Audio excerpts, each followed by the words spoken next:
Omulabe mulungi wa Soul TV twongera okulamusa ko na joli wasuuta sebo wasuuta nyabo twongera okubakulisa oba mwebala okubanga muyita mu bikujjuko ebya Easter oba amazuukira olunaku olwajjo ng'ennaku z'omwezi 12 era 13 ye Easter Monday atenga mu butongole mazalibwa ga Ssaabasajja Kabaka empologoma ya Buganda twongera naffe okwegatta ku Buganda yonna n'ensi yonna okutwaliza wamu okwagaliza Ssaabasajja amazalibwa amalungi ag'emyaka 65 egy'obutera tugamba nti Katonda ai Katonda yongera okuwangaza Ssaabasajja awo mwongere emyaka aberenga agenda maaso kulabirira n'okufuga Buganda nga omwobulamu omwobugagga omwene obugoberezi okubanga ayongera okutulamula obulungi obuganda amanya nzema ndi wamala onakola nga bagambye ennaku ziri 13 ndine munange omwana w'omwami Kamukwasa akulamuseko atubirenga atandikawo n'ensonga ze tulina olunaku olwaleero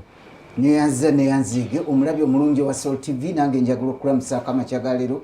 wasizotya nno ssebo wasizotya nno nyabo mukama yeebazibwa atukuumye akesezza obudde nga tukyali balamu oteekwa okumwebaza enkya neggulo bw'owulira ebiki ebifa erudde eri otegeera butegeezi nti Katonda munene kubanga kati abantu empewo ey'obwereere gyagabira obwereere abantu bagigula buwanana ate n'abamu baagala ogigula nga teri nawo n'olwekyo oteekwa okumwebaza ndi mwana w'omwami Omunnyo Ku makya katutulontoke tugenda kutulontoka nga bwogambye ensonga tulina nyingi nnyo olunaku olwaleero tugenda tutunulira ebintu bingi naye ng'ate bugenza okutuuka olwaleero nga mu Uganda mulimu amawulire ag'essanyu abantu 4 baasiibuddwa ku 5 mu 3 beddwa tulina abantu 4 abo baasiibuddwa ne baddayo mu maka gaabwe gavumenti yakoze kirungi nti yasobola nabbalaga b'amawulire kubalabira ddala particulars zaabwe kuba oba oli awo kyandibadde kyongera okuleeta stigma eri abantu abo naye bakwasiddwa ab'enganda zaabwe ku lunaku olw'omukaaga olunaku olwaleero tusuubira era abantu 14 bagenda kuba bongera okusiibulwa mu ddwaliro wali erya grade B Entebbe okugenda begatte ku nganda zaabwe kitegeeza nti babakebedde ennaku 21 ne ziggwayo ez'akalwadde kano oba ne baddemu okukebera omubiri gyabwe nga tekyalimu kawuka ka covid oba ka coronavirus so kitegeeza nti ag'amawulire malungi bwe tubanga ku 5 number 3 tusobodde okusibulako records ziraga 5 number throughout all through naye bwe tubeera 5 number tubanga tusobodde okusibulako 18 as of today kiba kiraga nti progress gye tulina y'amaanyi nnyo mbadde nkebera nenda wa South Africa yesinza okutestinga mu Africa yasobodde okutestinga abantu kumpi 60,000 olaba nti Nigeria egisinga obugagga naye tesobodde kutestinga abantu bangi nti olwakwogera nti it is the biggest economy biggest economy naye eyinza okuba nti because of its population naye the most developed economy would say is South Africa development gyerina oyinza obutagigeraageranya na Nigeria yes kati capacity to test yes nene nnyo naye that is still katono nnyo kubanga ekintu kino kirwanyisa ng'abantu abo balina cases 1000 oteekwa kutestinga buli muntu nomanya nti abalwadde kati be bano abaki abalamu be bano n'obawula kuba South Africa ndowooza erina abalwadde we twogerera basoba mu 2,000 katutunulire ensi yonna nga embeera bweyimiridde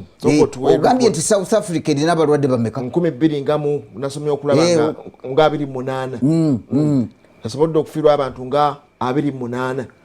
tesobodde abantu bafiira okay kakati coronavirus we tugenziridde okujja ku lutimbe luno nga abantu akakadde kalamba mu emitwalo 85 mu 13 mu 155 bukya corona alabika be bakakwatibwa akakadde kamwe mutwalo 80 mwaba abakakwatibwa abakakakasibwa nti kati leero balina ekirwadde kino mulimu bangi nga tetunaba bategeera kakati abo mulimu abafu mulimu n'abakawonyi nga bw'obadde ogamba ku bya Uganda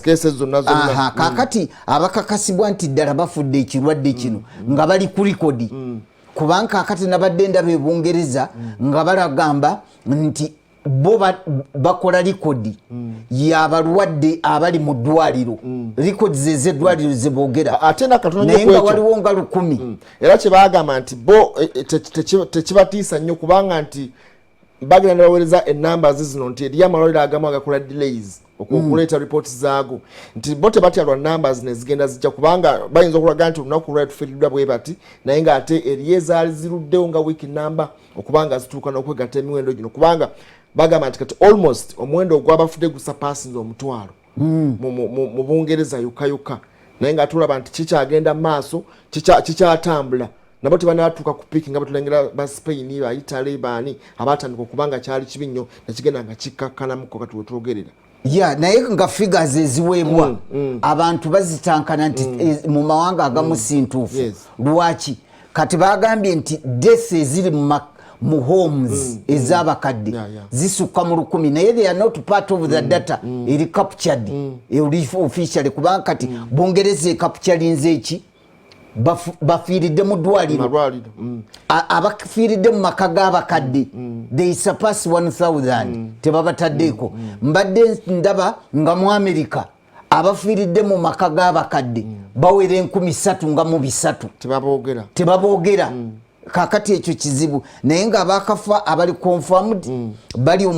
emitwalo 11 mu 1247 as we speak now nga abawonye bali emitwalo 42 mu 1325 kati ekyo kitegeeza nti ezo figa zonna ziva ku bali akakadde akamu mu emitwalo 8 yes so wane waffe mbadde nga nti amawulire malungi nnyo naye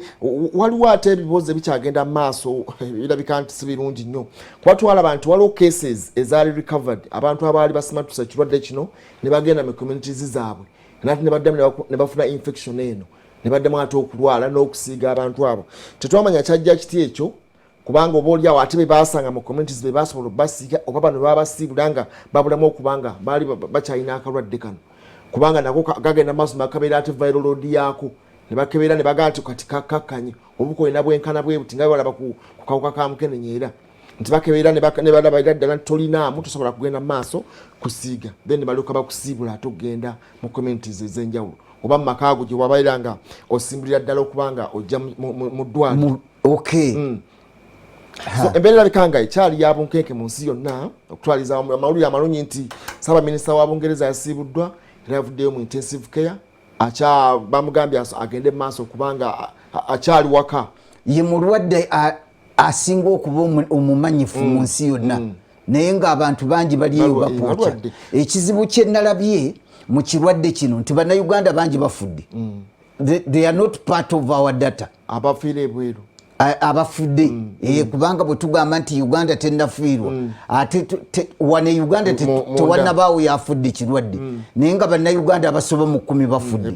ebweru ekizibu abannayuganda abamu abayinza okubanga bafudde kwe kubeera nti they are illegal residents omanyeyo Bulaaya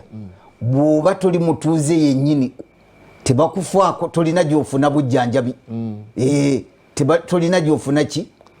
bujjanjabi kati bwe kikuba omuntu wansi nga mumanya akoze eki era bannayuganda bannaffe tulina obbasabira nnyo nti abamu tebafunanga bipapula mu state special mu America bali eyo kudduka kasaalwala bwati talina gyagenda kukola ki kuddukira alina kukafiiramu so ne China kyekyabadde bwe kityo China nti ate yatuse ekiseera ekibuga Gwanzu kati yeringa business hub nti bannayuganda abasinga n'abaddugavu abasinga bwe badde bakolera emirimu gyabwe n'okuba nti babeera naye ate ekiseera kyatuuka ne batabukira babagoba mayumba babagoba ku streets kuleka nti babasindiikiriza yes bannayuganda bangi si bannayuganda bokka bafirika bangi I think that will be a point of debate amaasawo gye tulaga kubanga abachina batuyisizza bubi this time round it is not sanctioned by the government but it shows what type of people they are kiri ku individual muntu ku muntu omanyi bw'oba oyagala okutegeera amaka g'omuntu abazadde bakula batya obalabira ku baana abaana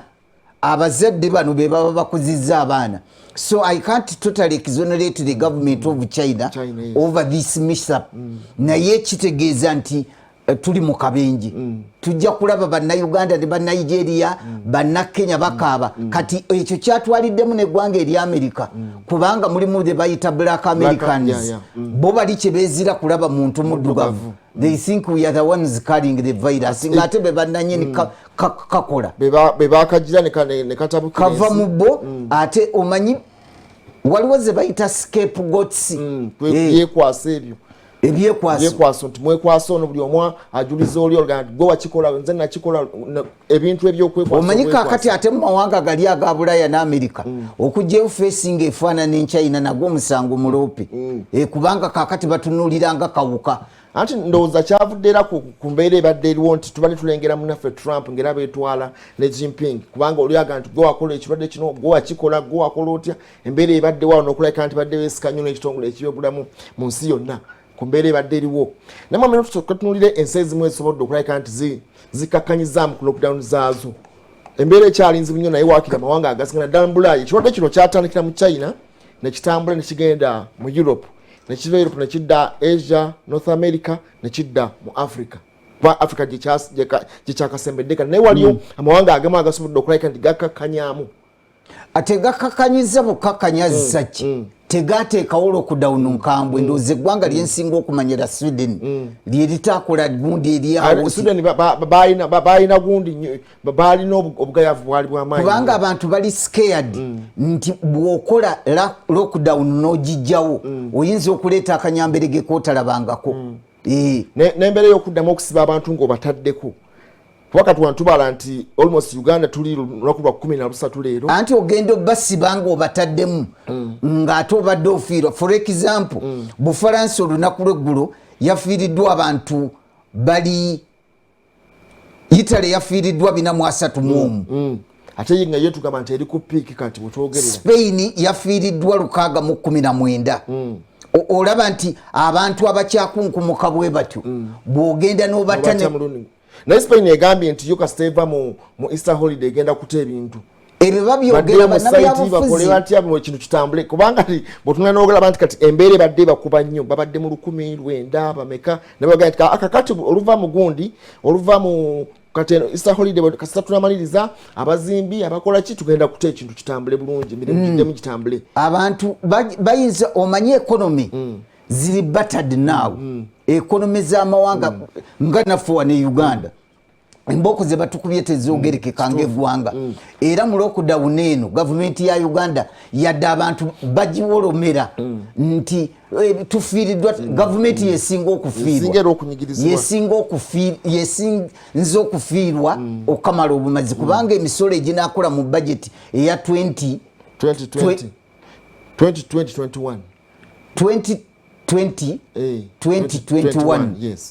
tegirabikako wadde baayisa embalira naye kayinza okubeera akaseera akazibu kubanga tuba tuddukira eri ne baleka nti basindikamuko kakati buli ggwanga ligezaako okulaba nti economy y'eggwanga eryo eddayo kati they will have to make a choice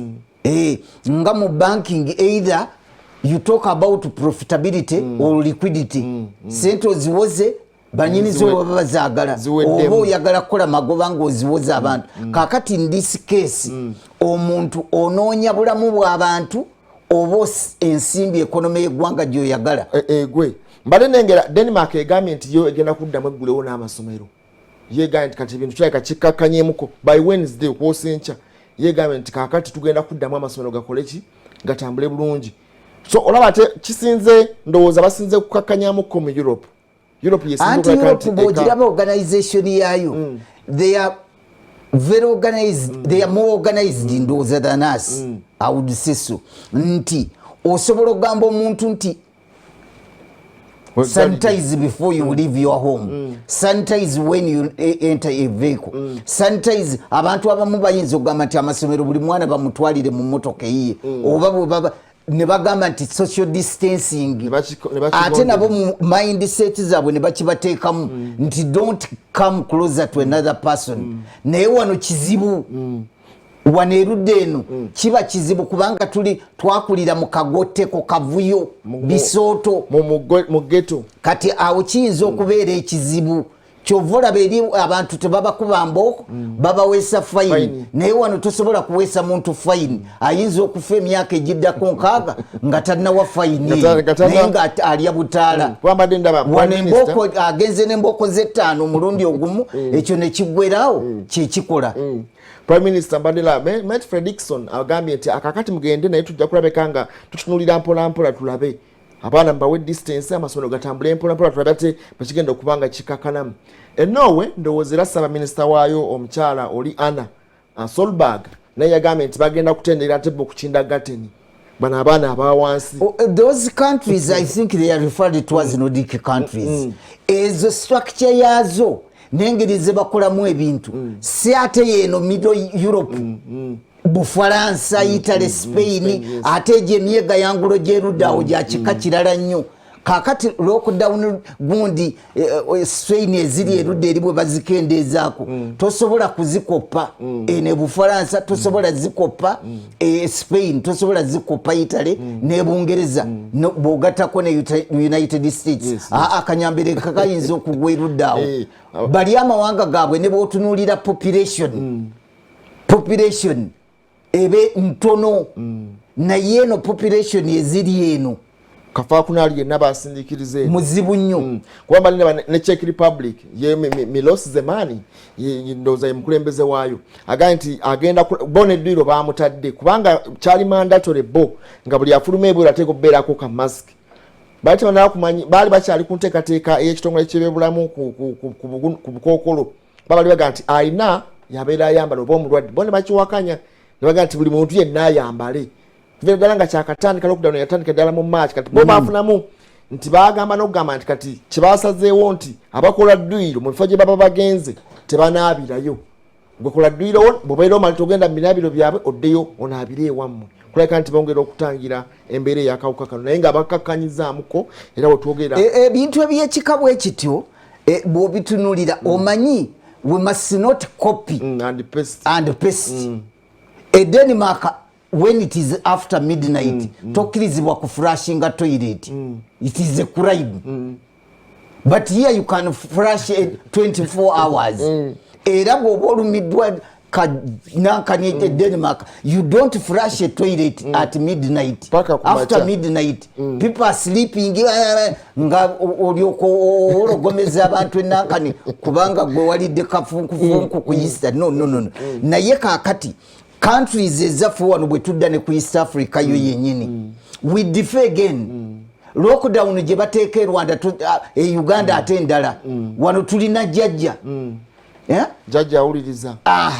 kati ate eri emmanga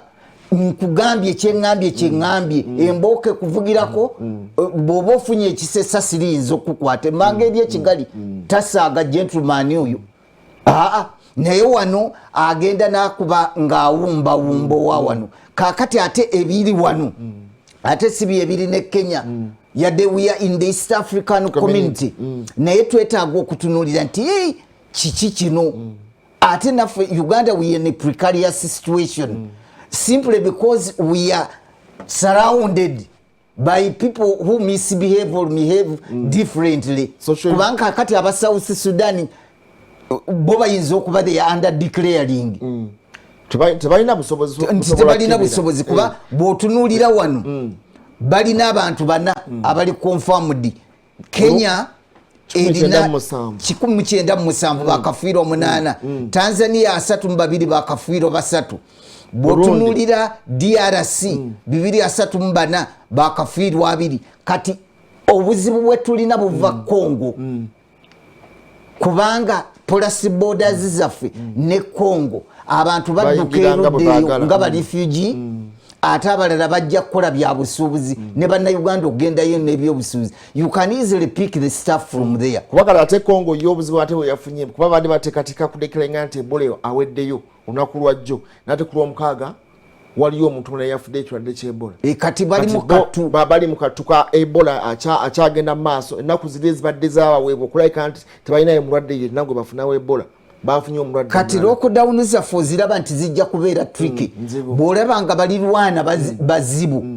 balirwana abeerudde eno mu buvanjuba balina ekirwadde kigenda kyeyongera n'abantu bafa kati oyinza okuzzaayo amasomero ate ne bapikinga ekintu ekirala kati abaana b'e Kenya bajja ne basomera ne Uganda ne balyoka bakireeta bakiyita en masse community botenko ensalo kubanga that is part of the lockdown we've got here twagala ensalo zaffe tugenda zita. I think we need to do these things in phases. Okulabika nti tweteekako kanyamberege k'amaanyi kubanga ate Kenya ndowooza ate ezzemu yo obuzibu. Kenya nabadde ndaba nti ate ebyobufuzi ate birabika ate kati bikutta akati. Nabadde ndaba munnaffe William Ruto ne Kinyatta Uhuru ate nga balwanira mu Jubilee kati. Baleka bavudde ku byokulwanyisa ekirwadde ekya coronavirus ate kati bali mu byabufuzi. Ruto alinawo gundi gyawandise nga ate alumba kuba wabaddewo okujjuza ndowooza ebifo mu Jubilee Management Committee yaabwe ate mukulu ndowooza n'amuyitamu n'ateekayo abantu balala nnyo nga tamwebuuzizzaako. Abo bakyalwaniramu ekyo balina okulwana definitely kubanga buli omu agamba nti bwendegeza most especially Ruto bwendegeza mu COVID-1 bajja kumpisiza mu koona ng'ate ekkubo lya ttaka oli akuyisizaamu ku sipiidi ya 105 ogenda omugira oti nga akuba kafu kubanga gundi has been sidelined in all this kind of stuff owulira gundi opponent we yakola ki kati naye alina okuvaawo yerwaneko naye gye binaggwera oyo politics waabwe tuli basanga kyetulina wano kutaasa bulamu bw'abannayuganda tukoze tutya okulaba nti twefubako ekintu nekisigala nga tukyalina embeera ey'ekikabwe ekyo gye tulimu. Tukyali munnyo ku makya tugenda kubanga tuwumulamu katono bwe tuddayo tugenda batunulira empapula ez'amawulire tulabe gogawandiisa ekyolunaku olwaleero naye tuba tukubuulira globally ebintu biri bitya mu nsi ez'ebweru tukomperalinga ne wane waffe okulaba nga tutambula. Katuwumulemu katono bwe tudda tugenda beera nga tugenda mu mpapula z'amawulire. Omunnyo TV tukyagenda mu maaso kubanga tukusaako ensonga ez'enjawulo. Omunnyo ku makya ndi Muhammad Wamala n'omwana wa Mwami Stephen Lumu tunuulira ensonga ez'enjawulo ne katusooke tuddeyo ate tulabe olunaku olwajjo yabadde Easter nga bwetutegeeza nti obubaka bwabadde bungi nnyo masinzizo ag'enjawulo abasobodde okugenda mpolampola ng'ennambazi ze baagambye masinzizo agamu ag'enjawulo abalala baasabidde waka naye ng'abaliyo b'emyoyo b'abakulembeze b'eddiini ab'enjawulo basobodde okuwa obubaka obw'essuubi obuwa essuubi paapa naye yabaddeyo mu St Peters yabadde St Peters Square leero yasabidde munda yabadde mu Basilica munda teyabadde mu Square naye naawa obubaka obw'enjawulo ate bala bangi nnyo abawadde obubaka obw'enjawulo naye nga bonna message yabadde ku kirwadde ekya coronavirus n'okukubiriza abantu okuyamba okuwa obuyambi obw'enjawulo newane waffe omusumba Alozias Bugingo yabadde ku Salt Media ng'awa obubaka obw'enjawulo katulengere omu ku baka bwe yabasodde okubanga awa abantu n'essuubi okubazaamu obubaka bwe yasizza ku mikutu egya Salt Media egy'enjawulo ng'agenda awa bannayuganda n'ensi yonna okutwaliza wamu nga bazzaamu essuubi. Ng'abantu okwetoola ensi yonna basobeddwa ekiddako olw'ekirwadde kinamutta kimpawatali kaaba ekya COVID-19 basabiddwa buli omu okubeera omwetoowaze eri munne nga bagoberera okwagala kwa Katonda n'okuwaŋŋana ekitiibwa. Omusumba w'ekkanisa House of Prayer Ministries International Alozias Bugingo abadde mu kusaba okw'amazuukira ga Yesu Kristo ng'asinziira ku mikutu egya Salt Media n'ategeeza nti singa buli omu aba n'okwagala nga Katonda kw'alina gye tuli ensi egenda kutereera. Twekebere okwagala kwaddawa. Yesu agamba nti okwagala kuno bwe kukuvaamu nga n'okukkiriza kugenze kubanga buli atayagala era tayagaliza era n'okukkiriza abatakyalina mu mateeka gonna okwagala kwe kusinga obukulu.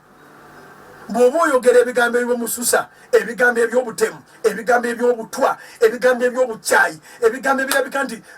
omuntu bamusanga mukubenzi n'omutemako omutwe walaze bali omubi ennyo mundayo muba mulimu okwagala. Alaze biki ebivuddeko entalo okweyongera mu maka ng'agamba nti buli omu obutassa kitiibwa mu munne yekanaaluzaala. Tulabye nga gye tuvudde abantu nga babagamba nti tebaddamu kukwata ku masimu g'abaami baabwe abakyala beesonyiwa amasimu g'abaami awo kiba kitegeeza nti tewaliwo okwagala. Okwagala kwa Mukama waffe Yesu tekwalina bukuusa era tugamba nti ani alina okwagala okulinga kuno okutuusa okuwaayo obulamu olwa mikwano gy'omuntu. Nolwekyo twekebera okwagala kwe tulina ku Katonda. Okwagala kw'olina ku Katonda kuyamba nnyo ku kwagala kw'olinamu eri abantu abalala. Asabye abantu okugoberera amateeka aga gavumenti okusobola okuvvuunuka ekirwadde ekikambwe ekya COVID-19. Mbakubiriza okwekuumira ewaka munaabe nga gavumenti bw'egamba naye munaabe emitima gyammwe. Waliwo emitima nga jjo tegyetaaga sanitayiza teweetaaga sabbuuni weetaaga kwekuba mu ttooki olabe ekika ky'omutima gw'olina gwa bujja gwa fitina ebintu ebiringa ebye fitina enge obutayagaliza obujja Bible ebyogerako nti abirina talisikira bulamu butaggwaawo. So I wish you a happy Easter. I wish you a good resurrection season, and I pray for the nation to get back on its feet in Jesus' name. Azizaamu abantu essuubi n'okwekwasa omutonzi abasimatuse ekirwadde kino bw'awadde ekyokulabirako ekyannamukadde munnansi w'eggwanga erya Itale eyawonye ku myaka 93. Mbadde nsoma ku musajja ow'emyaka 93 Omuyitale gwe baasibudde ku kitanda, naye mu kutegeera kwe kati ennaku ziyabadde amaze nga lunaku lwetaaga euros 5 ez'okumuteeka ku ventilator. N'atema omulanga ne balowooza nti ndowooza biru ye mukaluubiridde. Bwe yamaze okusangula ku maziga n'abagamba biru tenza kunkalubirira, nyina emyaka 93, nyina n'obugagga obusikire n'obwange bwenkoze. Nekye neebuuza, buli lunaku ku ventilator bwe ziba nga euros 5, olwo Katonda ampadde obulamu bw'emyaka 93 amanja kyenkanawa, so nga tetammanjangako era sifunangako ngeri yonna yakutiisibwa kuva eri Katonda, wabula kati ntegedde nyina ebbanja ery'okwebazanga Katonda. Twebaze Mukama bannayuganda. Wano wasinzidde n'asiima mukulembeze w'eggwanga Yoweri Kaguta Museveni ne minisitule y'ebyobulamu olw'amaanyi agateereddwa mu kulwanyisa ekirwadde ekya COVID-19. Twebaza Mukama olwa minisitule y'ebyobulamu, twebaza Mukama olwa His Excellency okwanguyira embeera ne tubanga bwe tuli. Mu nsi yonna Pasika y'omwaka guno abantu basabidde waka olw'okubeera enkuŋŋaana kyenkana mawanga gonna agali mu nsi nga kiva kubalukawo okw'ekirwadde ekikambwe ekya COVID-19 ekyakakwata abantu abasoba mu kakadde akalamba n'emitwalo 7. Ekisiibo kino abadde tannaba kusiiba ennaku 29 twatandika nga 22 omwezi gwa Maachi, n'olwekyo bala tusiiba 29 ezisigaddeyo zenyigiremu nga zirimu okwebaza, okwezza obujja n'okusaba kugirewo ensozi. Bible ega nti waliwo ebitayinzika kuvaawo batali kusaba na kusiiba. Seggwanga lisobola okuggulirwawo oluggi, ffenna ne tuddayo ne tukola, gwe n'osigala ng'oliko ekintu lwakwagala kulya. Mu kaseera kano tukizudde nti naye ku ssente entono tusobola okubaawo. Mu kaseera kano tukizudde nti wabaddewo extravagance y'amaanyi. Eggwanga lisobola okukulaakulana singa tugainenga personal disciplines. Bikusakiddwa Owera Gabriel ne tumwebaze Godfrey ku Lwasot TV Omunnyo.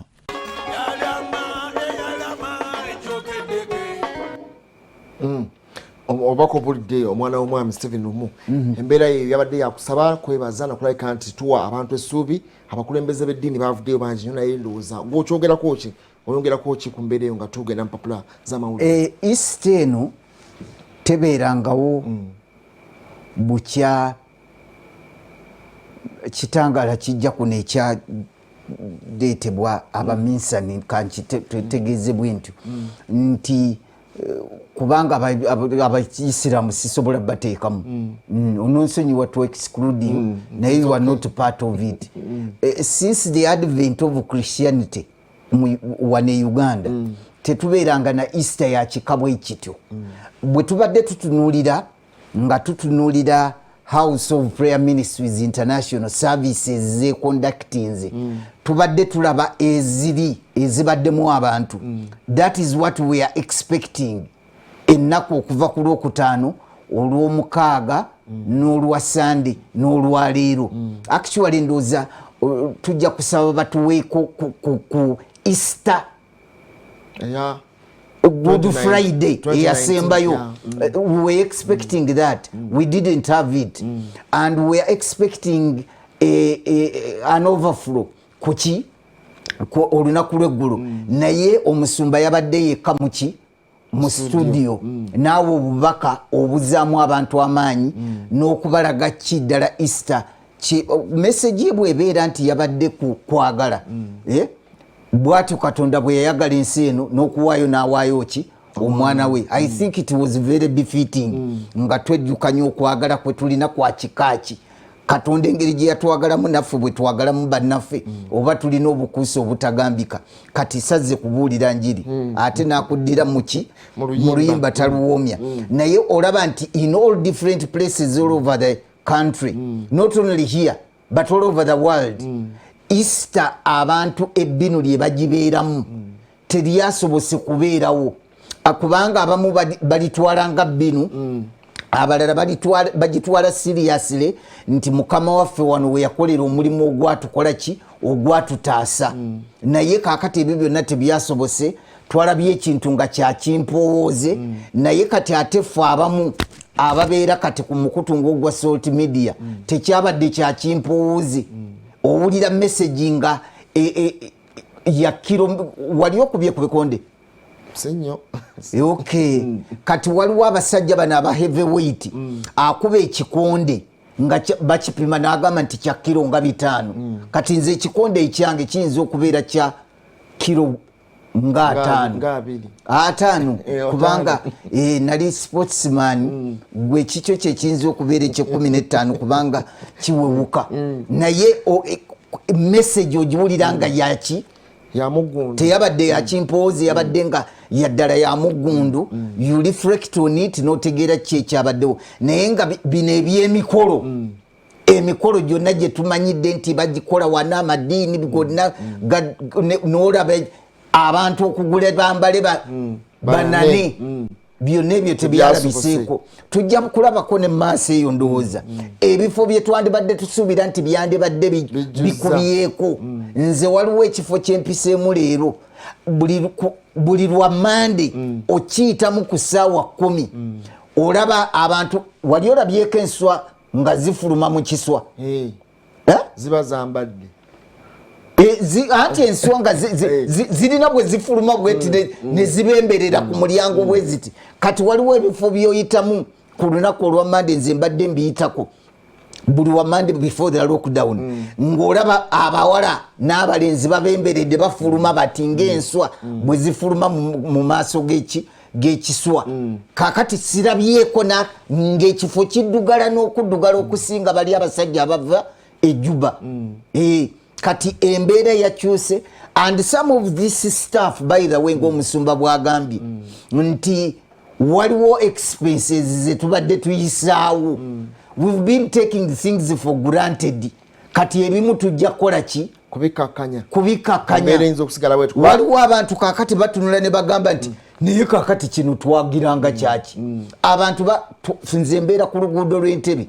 ng'oluguudo lukwatirira emmotoka abantu bapakidde mu buutu mulimu kureeti za biki emmere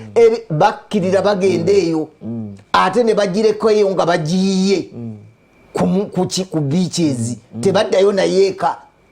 wastage abantu ng'enjala ate ekyabaluma naye kakati buli omu yaliddeko kyasobola okulya kubanga era benayiseeko namusanze ku makya omukyala nga abawadde obuugi yawadde abaana obuugi naga ti simanyi bwe obuugi mbufunye ate nga buli abantu bakereranga kibumba kati obuugi bomba wadde naye simanyi ekyemisana oba kigenda kubeera bwe obuugi buwedde kuba banasibirira buugi I think we shall have a change in our lifestyles tujja kukyukamu ebintu sikwata bukwasi mu ngalo zokka hygiene yayinza okulongookamu naye n'engeri gye tubadde tweyisaamu ebintu ebimu tubizudde nti kati kino bwe tutakikozesezza leero kibadde ki nze bwe natunulidde nga siridde sikoko tekirina kyekyankoze kuba bwedda ndaba abamu nga obwedda abamu terikanyooka naye nga baga it is okay yembeera yo gye baleese twabagambye nti teweesuula mu mmotoka okubanga but then nga bwe tunalabeera ojja kulaba nti kirina bangi bekyafiiriddwa nnyo yadde ffe twewaana eno nti we didn't have that to spend naye abaabadde nazo nabo bazisavinze somehow kakati waliwo abakivuddemu ne bagamba nti bannangira babwe tufiiriddwa definitely mu lockdown eno mulimu abakifunamu most especially ababbi kubanga titatena gwakubba ababbiramu ati tuli mu kafyu kati kafyu ndowooza tebabba ebyo byamwe byakumenya mayumba empozi bano abagundi nga bolaba OPM abantu babbiramu abantu baagala okukola nankani ebyo byokuduumula nabyo bwe bumu ndowooza ku bubbi naye tujja kulinda kooti tulabe ani mukyamu nani mutuufu nemmere basuspendinze contract omusajja bagimugyeko aponye paka ngokunoeza kuwedde n'emmere yo ate abantu bajeetaaga. President yagaye bangu okugabirira mu Kampala ate bagende mu bitundu ebyewakiso. Yagaye ndowooza between olwaliro nga n'okutuuka olwokuna baagala beerenga okisa batandise okubanga bagabira abantu. Naye katutemu mu mpapula zino mpola mangu. Daily Monitor front page ayina eggulire endowooza teryawo na nyine betwadde twogera aga nti Eastern ey'omwaka guno ejja kulwawo ng'abantu baginyumyako. Abasinga bajasimudde mugolo. Bajasimudde mugolo. But we see things and we forget. Sincerely, nze sirina kye nasaliddwa. Kubanga era bulijjo Easter. Bwe mala okulya akawunga kange. Nga nzira ku TV oba nga nzira ku kompyuta yange oba nga ndalimbako mu lujja.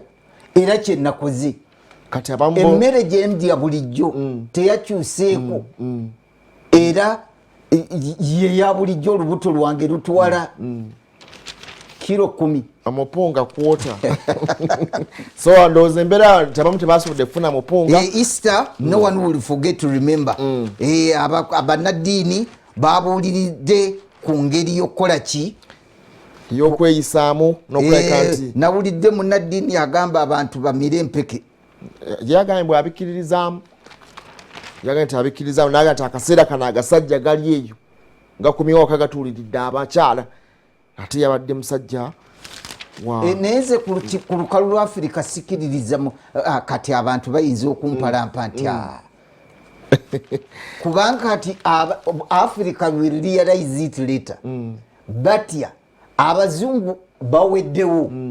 ekirwadde kino kibalaze nti they are hopeless. Kati batya nti omanyi population enene nayo maanyi. Kati China kive tukuba kati kuba ye ina akawumbi n'ekintu ak'abantu efiirwako abantu obukadde 10 ne banga etafiiriddwa ne bakweka bonna ne boocereyo nga temutegedde na kutegeera ne basigala nga otunuulira ggwanga nga ne demand market yaabwe tefudde nako esigadde ng'etambula. naye kaakati olw'okuba ffe baagala otubba wano batwale buli kantu batugamba engeri gye batwesunga mu kolonono nga yakajja bw'anaatuuka mu Africa kyagenda okukola. Wike smile health systems zaabwe temuli kantu kigenda kumenya bumenyi naye ate twagenza okulaba nga ate bo kibakubye nnyo. Omanyi bwetuna Italy average y'abantu abafudde eri ku myaka 79 n'ekitundu average abasinze okuba nga bakusebwa ekirwadde ekya coronavirus mu ggwanga erya Italy bo bakadde kyabakutteko ne kimenya bumenya buli gwe kyasanze nga baba abato balina bameka. Ate kyenkugambye nti kakati kyetaaga ffe tusigalewo tugenda funa emirimu egy'enjawulo. Abaana bagenda osigala muno bagenda bakola emirimu egyo. Abo bonna bayezeewo bagenda kukola amafactory. Tetugamba bannayuganda nti munabe mu ngalo mwekuume ekirwadde kireme batwala. Kubanga gye bujjako wajja kuwa visa ogende mu New York olekenga gwe sebo okwewaana okwo kwewaana si kwewaana. China yo yakwetegekedde dda because mu kukweka akawuka kano China yegenda okusonga. Era ku Africa eyagalako abantu obukadde ebi bisatu nga batudde kuno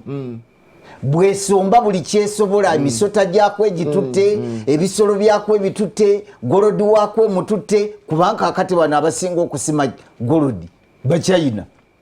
ne Congo bobo batwali kati embeera eyo gyogere kumpola kale twekuume ne tusigalewo osanga tunaabiramu abo batono abanatwalibwa. So bifaananyi biri wano bingi abasajja bakatonda. Ennyanja Nalubaale ekirabika nti embalama zaayo zongedde okwekyanga. Amazzi gagenda geddiza wa we gaali. Omanyi amazzi gagenda galisiidinga kati gagenda gakomawo gakubye bye gasanzeewo. Waliwo omusajja mukulu wano atudde mu ssinzizo alimu yekka yeewuunaganya agamba nti ekigenda mu maaso yabadde kyamate mu bitundu ebyo ebyankole. Ate wano bagamba nti gavumenti egambye nti abagenze maaso ne bawona ne basimatuka akawuka ka korona bagambye nti balina bulabe eri bantu. Mubakkirize ab'enganda zaabwe mubakkirize mbawe obuyambi bonna bawonye era tebalina bulabe bonna bayinza batuusaako babakebedde nga ekirwadde kino balina okukola bakiyita sensitization okusomesa abantu nnyo. We've been hit by about 3 epidemics ez'akabenje. Twalina siriimu kakati oyo yalinako stigma ye kati oyakka yakakanamu kati omuntu ku siriimu aba talina kyatya nti ne bwabeera wali nga amulina nze nga ndi wano provided tewaliwo kimu mutawaana gubeerawo naye kati ate kino ekya korona kyaleese akanyambirigi balina okusomesa abantu kinene nnyo kubanga ye korona teyeetaaga nakuli kukola ki kukwatagana mu ngeri emu bw'endala olw'okuba nti kintu kyakussa kiba kizibu kati bwe kanyambirigi akaliwo okuba ndowooza era basinzire ku bino ebyali mu China nti abantu abo bebaali basiibudde ne baddamu ne babakebera nga balina akawuka ako naye Dr. Lutwama yakakasizza n'agamba nti bano babakebejjizza bulungi emirundi gyonna ne bazuula nga tebalina kawuka kwe kutuuka okubasiibula era tebalina bulabe. Omusawo annyonnyodde engeri gye baalabiriramu omulwadde yasookera ddala eyakawona engeri gye bamukwatamu ndowooza yakulira Entebbe medical grade general hospital Dr. Moses Muwanga ate wano bakulaze nti ekibuga Kampala empewo yeyongeddeko bulungi by 40%. Actually it is true. Nze buli lunaku nagambanga nti bwenveeka omanyi mbeera mu Wakiso kakati Wakiso akoma ku luguudo lw'Entebbe akoma ku Freedom City kati nze wenva okutuuka wentandika okuwulirira empewo ey'akabenje nve Seguku buli lwennyingira ewazana nenzisaako bwe nti endabirwamu nga mpulira ekikka ekizibu naye kati sikyakiwulira kigenze kikakkana naye lwaki ne India actually bagambye nti New Delhi embeera yalongooseeko kuba because of the lockdown population eyeruddawo factory tezikola emmotoka train biki byonna tebiriimu kakati omukka mulungi ndowooza tuyinza okyongera ate nawano kibagambye nti air pollution nayo eyongerako ku bulabe nti ebyo bikakka omujjuzo biki nayo byongerako ku bulabe bw'okuleka nti omuntu akwatibwa ekirwadde kino ekya COVID-19 era ebirime bino bye basimbye mu Kampala binaagenda abantu banaagenda okudda omundo bayinza okudda enkya tumanya mukulu bw'anaaba tujja kutunuulira embeera ezeetuluddaawo ddala zisoboka oba tazisoboke era wano bakulaze nti abantu bongedde okulabika nti bafa mu ekirwadde ekya COVID-19 bakulaze wano bonna amawanga ag'enjawulo Brazil, China bonna Spain bafudde 619 eggulo ate ab'e South Africa nabo embeera yeeyongedde okutabanguka. China bafunye keesi empya 97 abantu embeera ekyali bubi naye Katonda tumwebaza nti fe akyatukoze eki. Principal judge yasookera ddala ntabugoba yafudde nga wa myaka 84 teyafudde gundi ono n'olwekyo temutandika bizunza. Abapoliisi abana abakwatibwa olw'omuyindi agobaganye bannayuganda ku ttaka wuuno naye bannange ensi zirina eddembe. Abidi Alam Chala Lieutenant Colonel Nakalema yagenze n'abakwata bannansi 6 abaali bateeberezebwa nti baafuna ekirwadde olw'okujjanjaba omuntu mu Kalangala bakebeddwa nga tewali n'omulundi n'ogu kintu kibalimu tebaliwo kibalimu n'omulundi n'okukola ki n'ogumu. Wano bagambye nti abaana baabano babasibye ne bamaama baabwe nti ate abala 10 byagenze mu maaso kubanga bikwatibwa mu lockdown eno egenda mu maaso. Kakati ate batwala bwe bati kino distancing tewali mululi mu bwerinde bwa kirwadde kwano abantu bagenze olunaku lwa Easter ku Saturday abantu social distancing bagivaako mu kusuubula ebintu mu kugula ebintu abantu bagula sebe ebintu abantu balina akasente kaabwe ennaku bazimanya zaali myuse bulungi ku kalenda era bagenda maaso nabalasibire nti abantu tebalidde capital kubaka katuwe no wiki yogenda okumanyira mu ddala eyalidde capital n'eyalidde ze yali ya savingira Easter kuba bwe balaba nkoko 2 nkoko 3 batambula waliwo gwe nasanze ng'ali kasimu naye ng'awoggana bizibu bwegana byamusobe byamutabuseeko akuba essimu bwe mbeere wako ntawaanya ndeka ntambule naye ng'akutte mukoko gw'atambula Omunnyo agende waka naye ng'essimu gy'ayogerako aleka ayogera n'oweeka ng'alabika mmazeeko obuzibu bwe mba wako ntawaanya bwe mbeera mu kkubo ntawaanya kati ndeka nja kukubira enkoko yo ngirina ndowoozamu naye wamala ebigambo byo enkoko yo nyifunye naye omuceere guganye naye kakanzije naye ndowooza embeera omuceere gugana gutya ng'okutte enkoko bbiri omuceere gwaganye ekyo si kye yabuuza bamugamba nti yagamba nti mupiira agaana atya nga kawunga agenda kawunga agenda mupiira agaana atya tekisoboka okay so yeno gyobadde ogamba nti public oba bannayuganda tibalaika nti badisregarding nze embeera ya social distancing okwewa amabanga naddala mu kugula ebintu anti kakati tewaliwo nankani awo naddala ku midaala egy'ennyama midaala egy'ennyama oli alaba bagisala bagimalawo ali enkoggo bagitwala agamba nti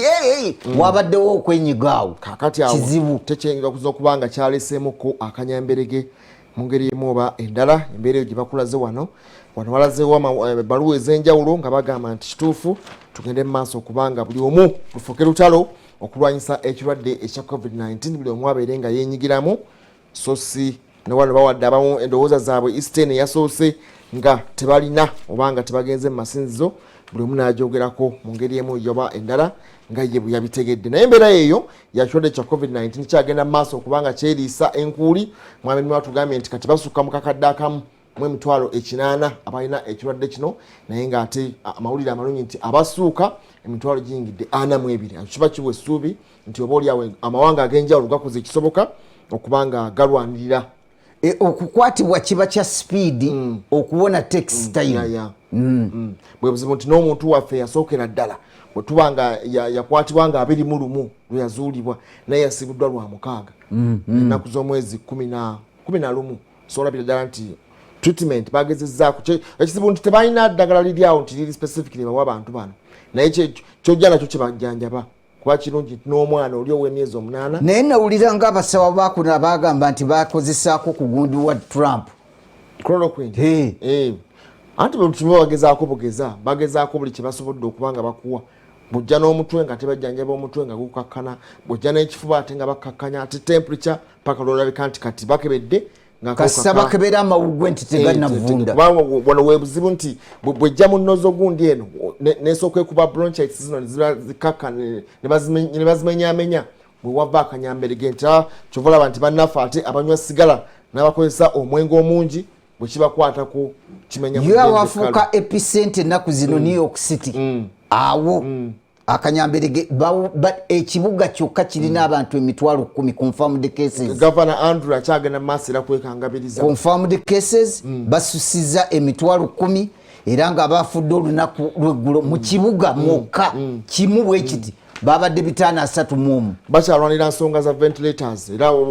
Fauci agenze maaso era n'alambika naga nti ekituufu omukulu yagaana okugondera ebiragiro bye twamugamba akkiririzeemu okuba nti embeera oba oliawo eyinza okwakkanamu anti kaakati wagenda okubeerawo akanyambirigi as the president readies himself to lift the lockdown state ne federal government kubanga oyinza okuliftinga lockdown aba state ne bagigala awo kekanyambirigi ka federal era kati ero government omukulu afuna obuyinza obwenkomeredde obusembayo kati awe wajja okubeerera akazibu nti kakati kawumo bw'anaagamba nti kakati ffe tukkiriza tulifitinga abantu batambule kubanga yeekusinga Trump ajja kukkiriza kawumo agambe nti no sikkiriza and it will remain so kubanga abeeyo semateeka wabwe wakika kirala naye tugenda omulamu katono nnyo bwe tudda tugenda kuba tutandika ku nsonga ezo tulabe federal state government ya state bonna batambula batya okulabika nti balwanya ekirwadde ekya covid-19 kati omulamu katono omulabe wa Soul TV katudde